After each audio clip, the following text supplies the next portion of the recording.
voulais partager avec vous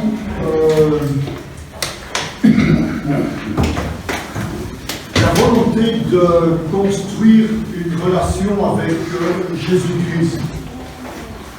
Je voulais partager cela avec vous parce que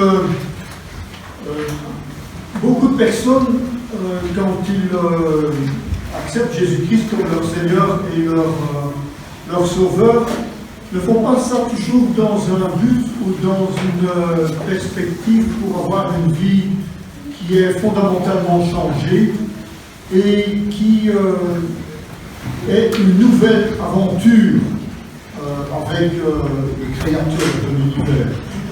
Et les personnes se convertissent souvent parce qu'ils veulent se débarrasser de certaines craintes, de certaines peurs, ils veulent avoir la certitude d'aller au paradis. On a vu un garçon comme ça qui est un jour venu à l'église et qui a dit je vais accepter Jésus-Christ comme mon Seigneur. Et on s'est très bien, on était très contents, on lui a fait les leçons pour être sûr qu'il avait bien compris ce que c'est la nouvelle naissance. Et puis il s'est fait baptiser, et puis après on ne l'a plus jamais vu. On se dit pourquoi, on a essayé d'avoir des contacts. Et Osvaldo a eu la possibilité un jour de le voir. Et il a dit, j'ai fait ce que je devais faire pour aller au paradis, maintenant je continue ma vie. Ok. Mais beaucoup de personnes qui marchent avec Jésus ou bien qui veulent avoir une relation avec Dieu fonctionnent de cette manière. C'est je le fais parce que je veux quelque chose en échange. Vous voyez, c'est du partage. J'aimerais vraiment que vous compreniez ce que c'est une relation avec Jésus-Christ. Parce que avoir une relation avec Jésus-Christ, c'est vraiment construire quelque chose. Vous savez, 50% des couples divorcent. Vous savez pourquoi? Parce qu'ils ne prennent pas la peine de construire une relation. Ils sont dans ce qui est éphémère, dans ce qui est émotionnel, dans ce qui est sentimental, et pas dans ce qui est réel. C'est là où est le plus dur. Pourquoi est-ce que l'on va développer une relation? Quel est l'objectif de cette relation? Pourquoi établir une relation? Quelle est la nécessité d'une relation? Et c'est là ce que j'aimerais partager avec vous.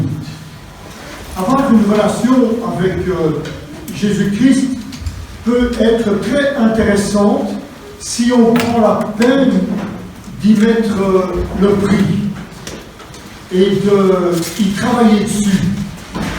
Dieu a laissé un texte dans Jérémie que nous avons déjà étudié et qui dit ceci: j'ai des projets d'avenir pour toi. C'est des projets de bonheur et pas des projets de malheur. Si toutefois tu es prêt à changer de vie. Dieu veut avoir une relation avec nous.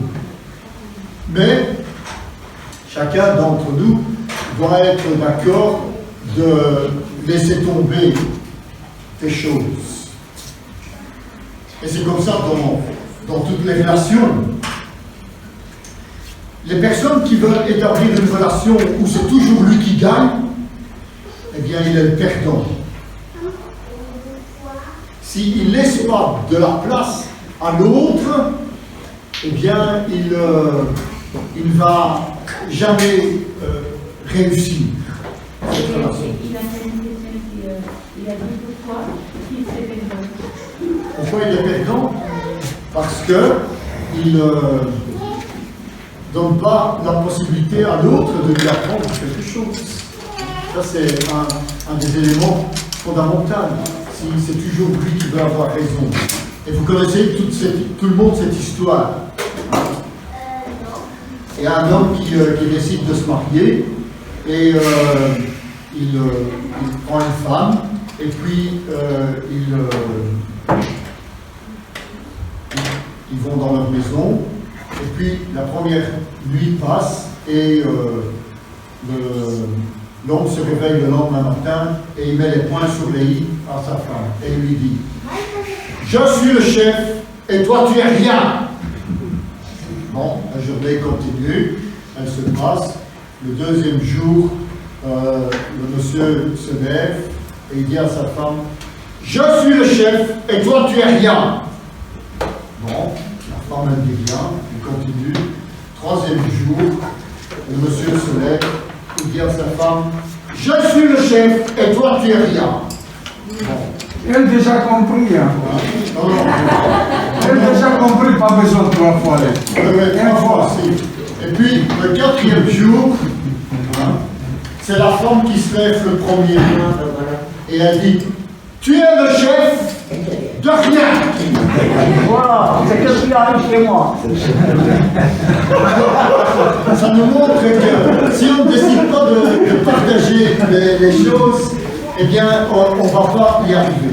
Alors, je me suis dit, mais comment est-ce que l'on peut avoir la possibilité de construire une bonne relation avec Jésus-Christ? Et il y a 8 caractéristiques qu'on peut mettre en place. Je vais les faire bref parce que si je prends le temps pour tout élaborer, demain matin on est encore là et vous seriez parti déjà depuis maintenant. Mais je voulais montrer que ces 8 caractéristiques vont nous permettre d'avoir une vie de plénitude. Alors, nous sommes appelés à construire notre vie. Dieu, en créant le monde et en créant les humains, il voulait que cette relation soit construite autour de lui. Comme ça n'a pas été le cas, Jésus-Christ est venu pour rétablir et avoir la possibilité de construire notre vie autour de Jésus-Christ. Alors, pour construire cette vie, il faut tenir compte de certaines choses. Il y a des situations, il y a des événements dans notre vie, il y a des besoins qui sont là dans chacune de nos existences, qui fait que on ne peut pas du jour au lendemain tout balayer et dire bon ben voilà, on commence. Non, on commence cette relation avec tous ces éléments dans notre vie. Et on demande à Jésus-Christ de construire au départ de tout ce que nous avons, de qui nous sommes. Et le meilleur exemple que l'on a dans la Bible pour montrer comment on peut construire une bonne relation avec Jésus-Christ, c'est Néhémie. Vous connaissez Néhémie? Néhémie, c'était un soldat, un général dans l'armée de Artaxerxès, un nom très difficile à prononcer. Et ce général était celui qui apportait le vin au repas du roi. Et tous les jours, il lui apportait le repas. C'était un homme joyeux, c'était un homme dynamique. Et il a appris que à Jérusalem, tout était détruit. Et ça faisait une centaine d'années que Jérusalem était abandonnée et que les murs étaient en ruine.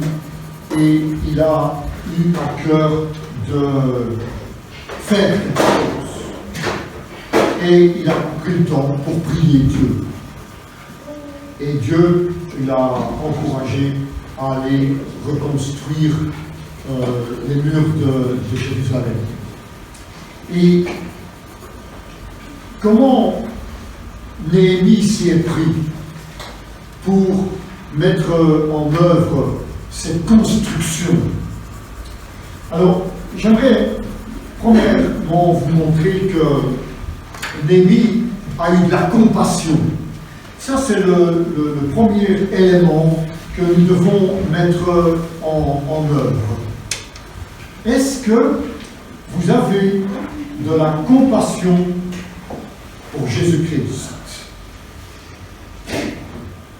Néhémie se souciait vraiment de la situation. Et on le voit dans 4 versets. Regardez avec moi dans les 4 premiers versets du premier chapitre de Néhémie. On va lire le texte. Néhémie, chapitre 1, versets 1 à 4. Je vous lis. Récit de Néhémie, fils de Hakalia. Néhémie, c'est avant les psaumes. C'est un peu plus haut que les psaumes. Il y a Job, et puis il y a Esther, et puis il y a Néhémie. Chapitre 1, verset 1 à 4. Alors, Néhémie, le fils de Hakalia, la 20e année où Artaxerxès est roi de Perse, pendant le mois de Kisleu, moi, Néhémie, j'habitais dans la citadelle de Suse. Un de mes frères, juifs, Anani, arrive de la province de Juda avec quelques hommes. Je leur pose des questions sur les Juifs restés en vie après la déportation et sur la ville de Jérusalem.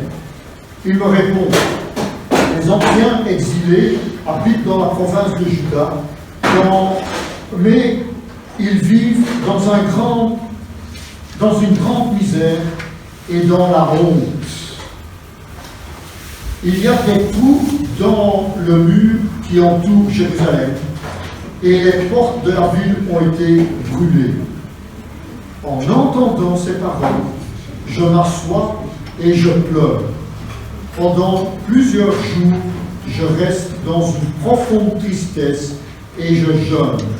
Je me mets à prier le Dieu qui est au ciel et je dis: ah, Seigneur Dieu qui est au ciel, Dieu grand et terrible, tu gardes ton alliance avec ceux qui obéissent à tes commandements. Tu restes fidèle à ceux qui t'aiment. Néhémie avait un travail confortable en Perse. Il était près du roi, il n'avait aucun souci, mais il s'est soucié des problèmes de Jérusalem, où il n'avait pas été, il n'avait jamais mis les pieds là-bas. Il était né en Perse, pendant la déportation des Juifs, mais il était soucieux de la situation. L'amour est le fondement du chrétien. Il faut aimer, et tout le monde veut aimer.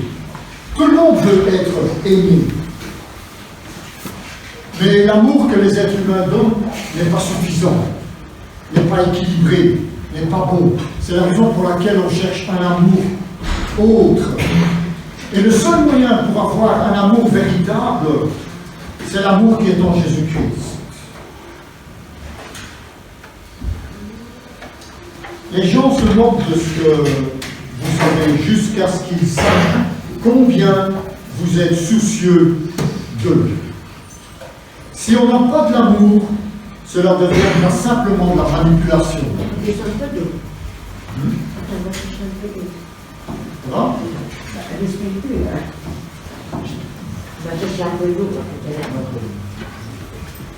Alors, il faut bien prendre conscience. Les gens s'intéressent tant que vous les aimez. Tant que vous êtes soucieux d'eux, alors ils peuvent rester auprès de vous. C'est la raison pour laquelle je dis toujours, si ça ne va que dans un sens, ça ne dure jamais très longtemps. Il faut qu'il y ait un partage, qu'il y ait une relation. C'est pourquoi nous devons nous aimer nous-mêmes en premier. Cela permettra que nous puissions laisser Dieu nous aimer. parce que Dieu a de la compassion pour nous. Et il va nous aider à construire cette relation. Si nous avons de la compassion, que nous laissons Dieu nous aimer, parce que nous nous aimons nous-mêmes, eh bien, Dieu pourra construire cette relation. Ça, c'est la première chose. Avoir de la compassion. La deuxième chose, c'est de la contemplation. Vous allez voir, tous les mots que je vais utiliser commencent avec un C, comme ça c'est plus facile à retenir. Compassion, contemplation. Nous devons avoir instinctivement par l'Esprit de Dieu qu'il faut de l'équilibre. Le temps que l'on passe avec les gens et le temps que l'on passe seul avec Dieu. On a besoin d'un moment de contemplation. L'efficacité de notre vie publique est déterminée par notre vie privée. Néhémie prenait du temps pour prier. Il a prié pendant plusieurs mois, dit le texte. 4 mois, il a prié. Il a jeûné. Chacun d'entre nous, nous devons passer du temps dans la prière avec Dieu. Nous devons lui parler. Nous devons lui expliquer ce qui va, ce qui ne va pas, ce que l'on aime, ce que l'on n'aime pas. On doit parler à Dieu pour lui montrer ce que l'on a comme rêve, comme objectif, qu'est-ce que l'on aimerait atteindre, qu'est-ce que l'on voudrait, ce qui ne va pas avec notre entourage. Dieu veut que l'on soit auprès de lui pour l'exprimer, ce que l'on a sur le cœur, mais aussi pour le contempler, pour voir à quel point Dieu est grand, Dieu est bon, Dieu résout les problèmes, que Dieu est à nos côtés, que Dieu ne nous abandonne jamais. On est là pour l'exalter. Il faut que l'on puisse le contempler, que l'on puisse dire, mais qu'est-ce qu'il est grand, mais qu'est-ce qu'il est beau, mais qu'est-ce qu'il est intéressant. Néhémie était un homme de prière. 9 fois dans le livre de Néhémie, eh bien, on le voit prier. Et pas des prières où il va dans un coin et se met à genoux. Hein. Le roi était en train de lui poser une question. Néhémie, je vois que tu es malheureux. Une prière rapide. Seigneur, c'est le moment, aide-moi. Et le roi lui pose la question. Et il lui explique son problème. Et le roi lui dit oui. Il n'a pas dit au roi, non, je vais aller prier. Oui. La relation avec le Seigneur, c'est direct. Et c'est ça. Si nous prenons le temps de prier Dieu pour toutes les situations de la vie, afin de bien construire notre relation avec Jésus-Christ. La troisième chose, c'est le contentement. Ça, c'est un élément qui n'est pas toujours facile. Être grognon, ça ne résout pas les problèmes. Ma femme n'arrête pas de me le dire. Parce que souvent, je suis en train de me plaindre de ceci, de me plaindre de cela. Je suis monsieur le plaigneur. Pour ça, je suis un bon Belge. Hein. Parce que les Belges sont les rois de la plénitude. De la plénitude. Amen. Ils se plaignent toujours. Un mauvais Belge, c'est un Belge qui ne se plaint pas. Eh bien, les Belges chrétiens, ils ne doivent pas se plaindre. Amen. Aussi. Parce que ça ne résout pas. Il faut avoir une attitude positive. Et vous savez, on peut avoir une attitude positive en tant qu'enfant de Dieu. J'essaie constamment de me rappeler de ça. Pourquoi ? Parce que nous avons le Seigneur Jésus à nos côtés. Que peuvent me faire les hommes quand je suis avec Dieu, dit Pierre. Et Néhémie avait compris ça. Regardez dans le chapitre 2, verset 1, il dit « La 20e année où Artaxerxès est roi, un jour du mois de Nissan, le roi est à table, je prends du vin et j'en verse au roi. Je suis triste, ce qui n'est jamais arrivé. » devant lui. Il n'était jamais triste. C'était un homme qui savait être content. Mais il était triste. Alors ça peut arriver que l'on soit triste. Et pour cela, nous devons nous en remettre à Jésus-Christ. Parce que Jésus-Christ est toujours content. Alors c'est vrai que la Bible nous montre où Dieu est en colère sur la méchanceté des hommes, sur l'attitude des hommes, parce qu'ils ne font pas les choses qui sont bien. Mais il est content. Et il y a même un passage dans la Bible qui devrait nous réconforter, chacun d'entre nous qui marchons avec le Seigneur. Le Seigneur prend plaisir à ce que tu fais. Le Seigneur prend plaisir à ce que tu fais. Et pourtant, on ne fait pas des choses toujours bien. Il doit probablement être de temps en temps fâché. Mais le Seigneur est content avec nous, parce que nous marchons avec lui. Et en étant content, nous pouvons construire une relation avec Jésus. Alors, le quatrième élément, c'est la concentration. Il faut se concentrer. À Jérusalem, Néhémie était resté concentré sur le projet qu'il réalisait. Il ne se souciait de rien d'autre. Il était là pour construire les murs, et la seule chose qui l'obsédait, c'était les murs. Et nous, en tant qu'enfants de Dieu, nous devons faire la même chose. Nous devons être concentrés sur Jésus-Christ. Tout ce que vous faites, faites-le pour la gloire de Dieu, dit Corinthiens. Et Néhémie était concentré en ce point. Et on le voit dans le chapitre 6, versets 2 et 3.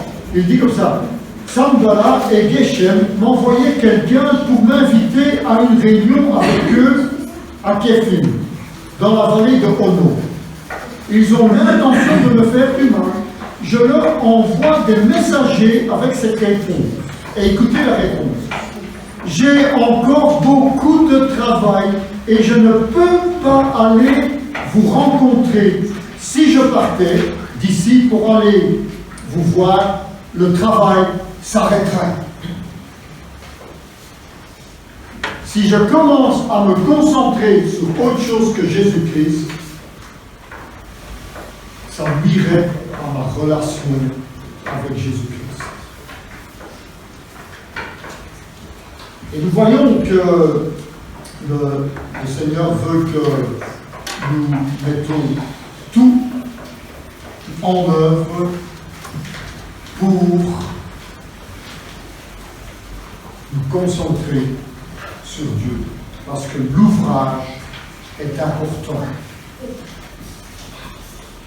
Il ne pouvait pas les voir, dit Néhémie, parce que le travail était important. Lorsque l'on veut résoudre un problème, nous devons nous concentrer sur l'essentiel. Plus notre vie sera concentrée sur Jésus-Christ, plus elle sera efficace. Et Néhémie n'a rien laissé le distraire dans son travail, que Dieu lui avait confié. Qu'est-ce que ça veut dire? Nous devrions non plus nous laisser distraire. La construction de notre vie avec Dieu est trop importante pour nous laisser distraire. Concentrons-nous. La cinquième chose, c'est qu'il faut être créatif. Soyons créatifs. Beaucoup de gens croient que nous sommes nés avec la créativité ou non. Mais la créativité est quelque chose qui peut être développé. C'est comme n'importe quelle autre compétence. Néhémie nous a montré à plusieurs reprises comment il avait résolu de manière créative les problèmes à laquelle il a été confronté. Et on a un exemple. Et on le voit dans le chapitre 4. Dans le chapitre 4, le texte raconte l'histoire suivante. les ennemis de Néhémie leur avaient dit qu'il allait aller les attaquer pour détruire tout ce qu'ils ont fait. Alors Néhémie s'est dit, bon, tous ceux qui ont décidé de travailler, je vais les mettre devant chez eux.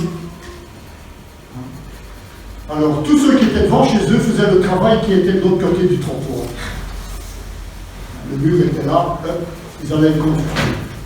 Mais pas seulement ça, de ces personnes qui préparaient le mur devant chez eux, une moitié étaient des gardes, par tour de rôle.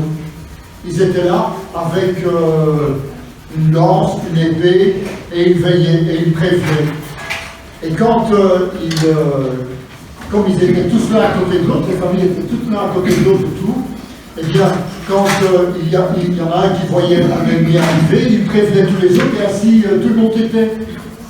Il ne devait pas courir loin pour aller prévenir tout le monde. Il se faisait le passage. Il suffit de lire le chapitre 4 et vous voyez la manière comment c'est décrit, c'est très intéressant. Et ainsi, les ennemis ne sont jamais venus parce qu'ils se rendaient bien compte qu'ils étaient prêts. C'est de la créativité. Il faut être créatif. Il faut un petit peu réfléchir. Hier, je regardais une émission à la télévision sur les échappées belles.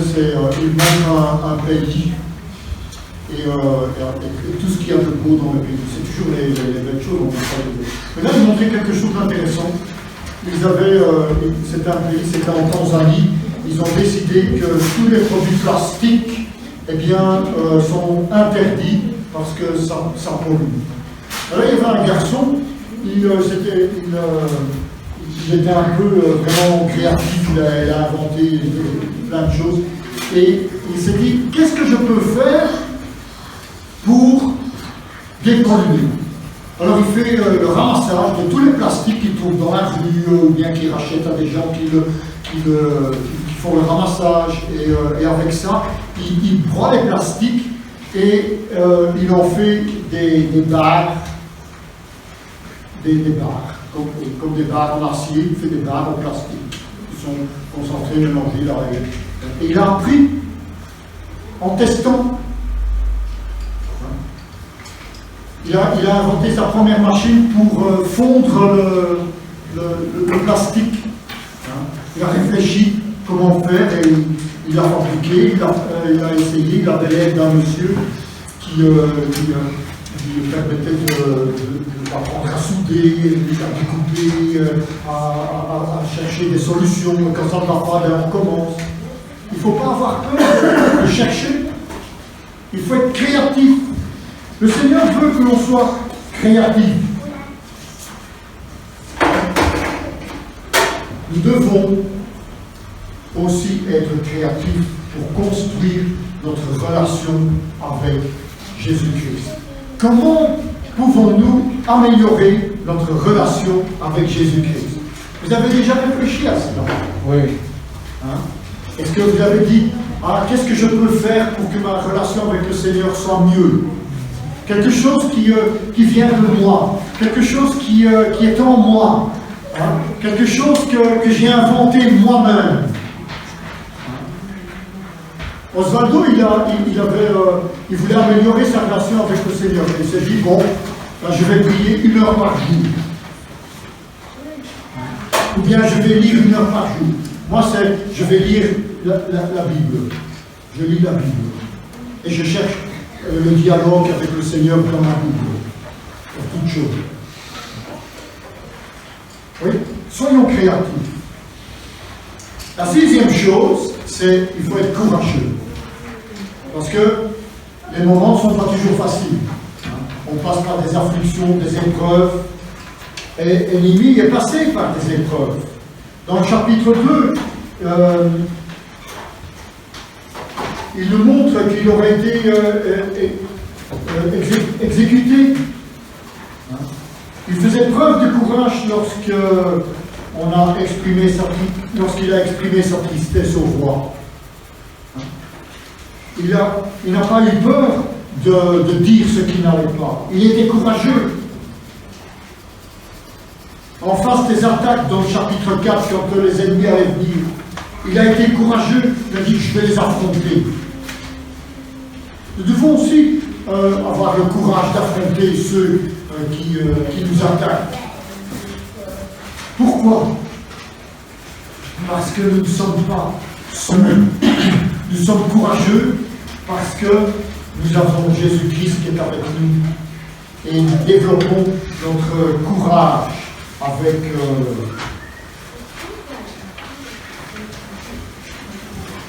le Seigneur Jésus.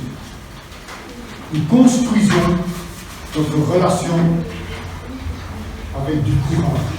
Parce que quand les moments sont difficiles et que l'ennemi vient nous dire, voilà, tu vois, où il est Dieu maintenant quand tu es en train de souffrir? Où il est Dieu quand tu as perdu ton travail? Où il est Dieu quand tu as été rejeté? Où il est Dieu? Ça, c'est ce que le malin vient nous dire à nos oreilles tous les 5 minutes. Et c'est là où on devrait avoir du courage. Et dire, oui, l'Éternel nous délivrera de toutes les afflictions. L'apôtre Paul a dit ça. Et vous savez quand est-ce qu'il a dit ça? Quand il était en prison.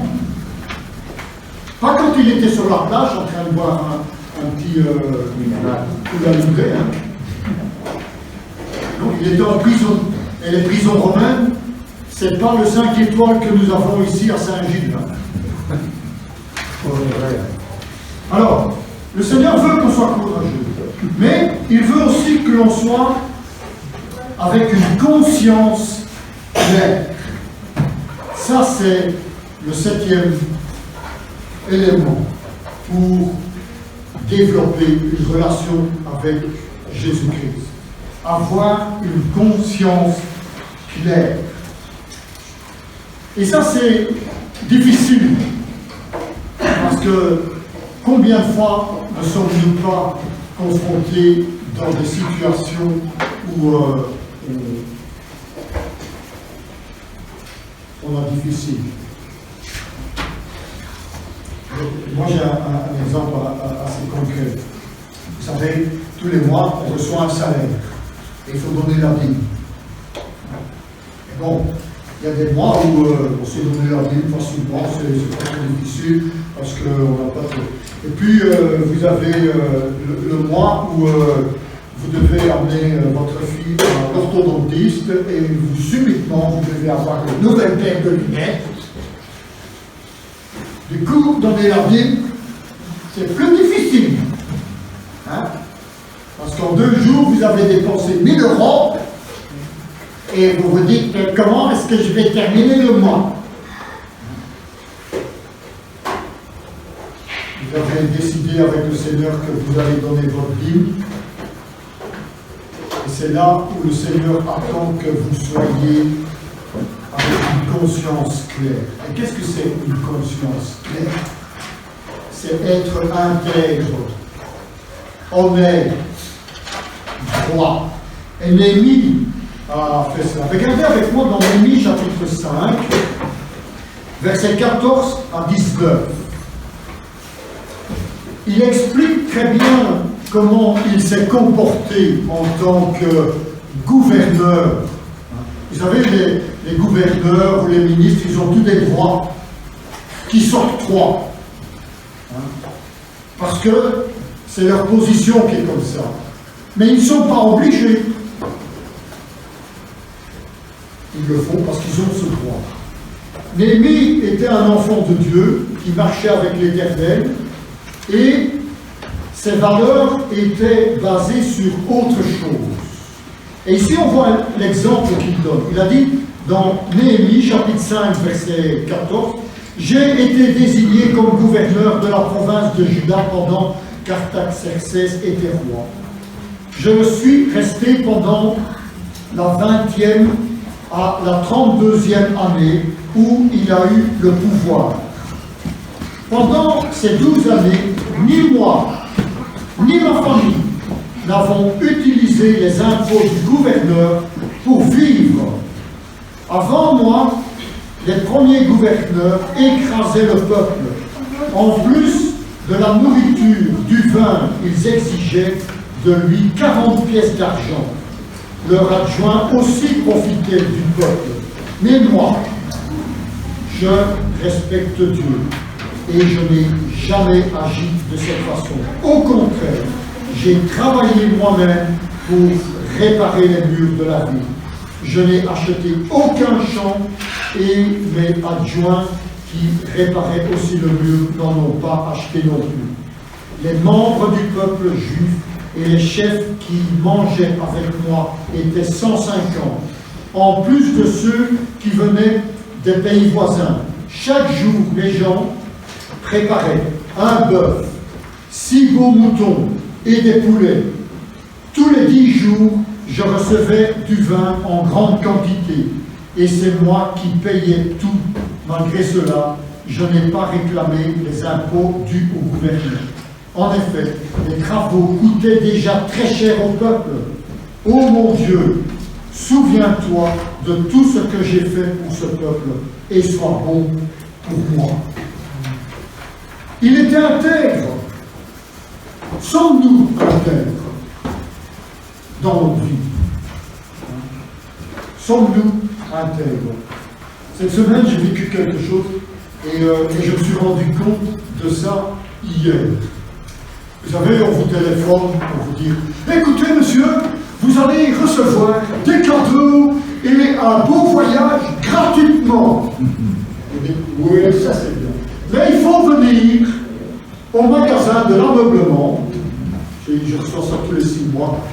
Et alors, délibérément, je dis « Oui, monsieur, oui, c'est très bien, c'est très gentil. Et votre nom ?» Et alors, parce qu'il a toutes vos coordonnées, tout le bazar. « Oui, c'est très bien. Je vais... Et dans ma tête, je me dis oui, je vais lui dire oui, et j'irai de toute façon pas. Et il me dit quand est-ce que vous voulez? On sera peut-être samedi ou dimanche. Bon, ça va, je vous envoie les trucs. Il m'envoie l'invitation. Je prends l'invitation, hop, dans la poubelle. Hein? Je l'ai jeté. Parce que le problème, c'est que quand vous entrez dans le magasin, le vendeur, il est sur votre dos comme un virus, quoi. Hein? Il ne s'en va pas, quoi. Et si vous n'avez pas acheté quelque chose, vos cadeaux, vous pouvez toujours courir. Alors, moi, je suis tombé, je croyais que l'affaire était réglée et que j'étais tranquille. Samedi, il me téléphone. Alors, monsieur, c'est aujourd'hui que vous venez? Je suis désolé, monsieur, j'ai un contretemps, je ne sais pas venir, ni aujourd'hui, ni demain. Ah, c'est bien dommage. Je suis désolé, je sais, quand je raccroche. Et après, j'entends le Seigneur me parler dans mon oreille et qui me dit, tu sais que tu as menti? Je dis, mais c'est vrai, j'ai menti. Parce que je savais d'avance que j'avais pas menti. Et j'aurais dû lui dire non au début. Et vous savez, quand j'ai dit oui pour qu'ils me laissent tranquille le plus vite possible, sinon ils sont là, ils en remettent. Ça devient énervant, quoi. Voilà. Vous voyez, on peut ne pas avoir une conscience claire tout le temps. Il faut travailler là-dessus. Parce que, et alors, bon, c'est arrivé, je me suis dit, oh Seigneur, je suis vraiment désolé. Je n'aurais pas dû, oui, mais tout le monde pardonne. Et ce que le Seigneur attend de notre part, c'est qu'on rétablisse cette conscience claire. Et la raison pour laquelle Néhémie a gardé son intégrité, regardez ce qu'il dit dans le verset 15, c'est ça qu'il faut ne pas oublier.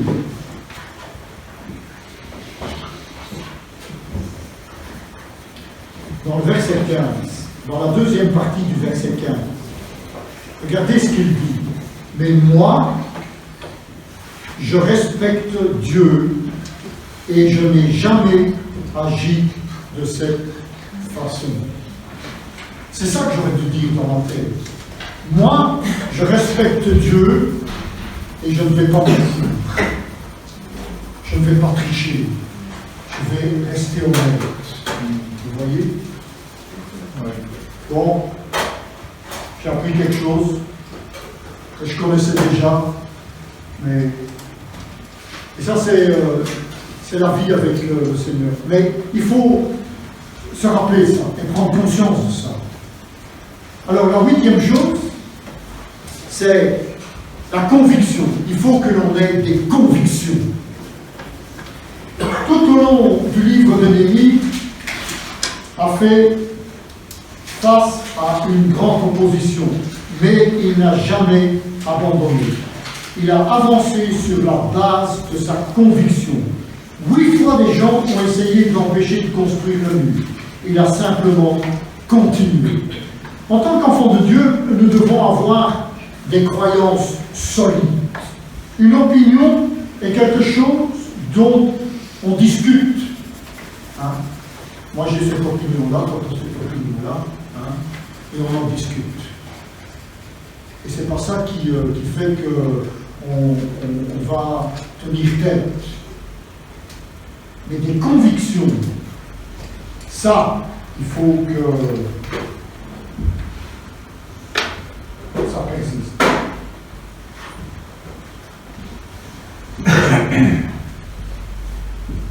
Pourquoi l'ouvrage cesserait-il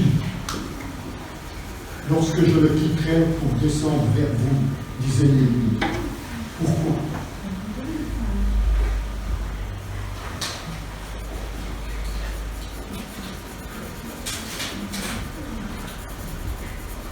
Tandis qu'une conviction,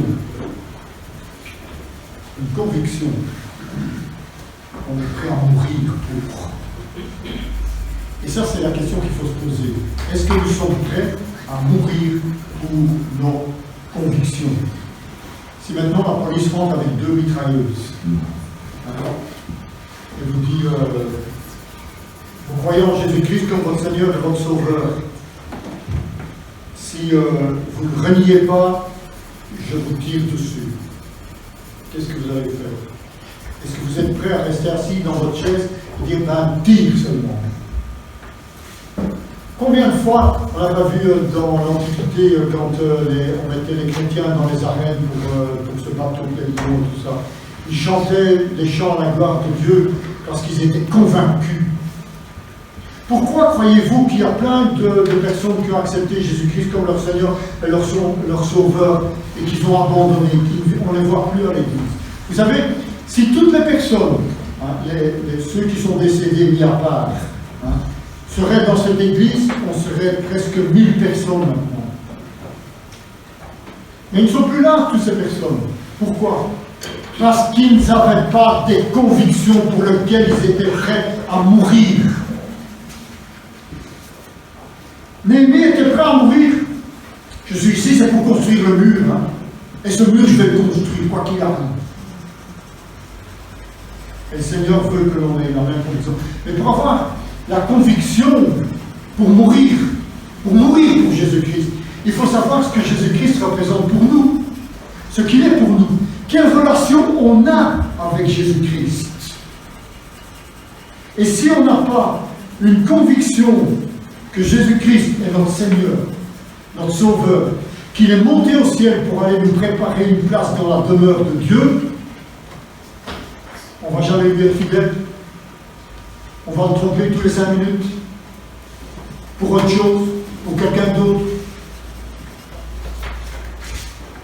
Ce que le Seigneur attend de nous, c'est que nous devons être convaincus et nous devons réparer dans notre vie tous les malheurs et nous appuyer sur la parole de Dieu avec conviction. Ce que la parole de Dieu dit, c'est la vérité. En dehors de la parole de Dieu, eh bien, il n'y a rien de bon. La parole de Dieu est la vérité, parce que la parole de Dieu nous dit qu'en dehors de Jésus-Christ, il n'y a point de salut. Il n'y est pas possible de créer une relation. Et nous avons besoin d'avoir cette conviction pour construire une relation avec Jésus-Christ. Alors je conclue en disant ceci. Nous devons nous appuyer sur ces caractéristiques dans les prochains jours et dans notre vie. C'est le moment idéal pour relire Néhémie et en retirer les leçons pour construire notre relation avec Dieu. Alors, je vais répéter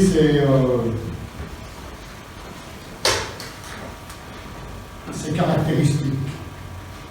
Compassion, contemplation, contentement, concentration, créativité, courage, conscience claire et conviction. Le Seigneur attend cela de notre part pour que nous puissions développer avec lui une bonne relation. Et vous verrez que vous serez heureux avec Jésus-Christ, de marcher avec lui. Parce qu'il n'est pas là pour notre malheur, mais pour notre bonheur. Et il a dit, et quelques versets plus loin, comme il a dit dans Jérémie, j'ai pour vous des projets de bonheur et pas de malheur. Vous savez ce qu'il a dit quelques versets plus loin? Il a dit, je t'aime d'un amour éternel. Et c'est la raison pour laquelle l'apôtre Paul a pu dire que rien, absolument rien, ne peut nous séparer de l'amour de Christ pour nous. Prions. Dieu notre Père, nous te rendons grâce de ce que tu fais pour nous. Aide-nous à ne pas oublier ces caractéristiques pour développer notre relation avec toi et ainsi être heureux. En Jésus-Christ. Amen.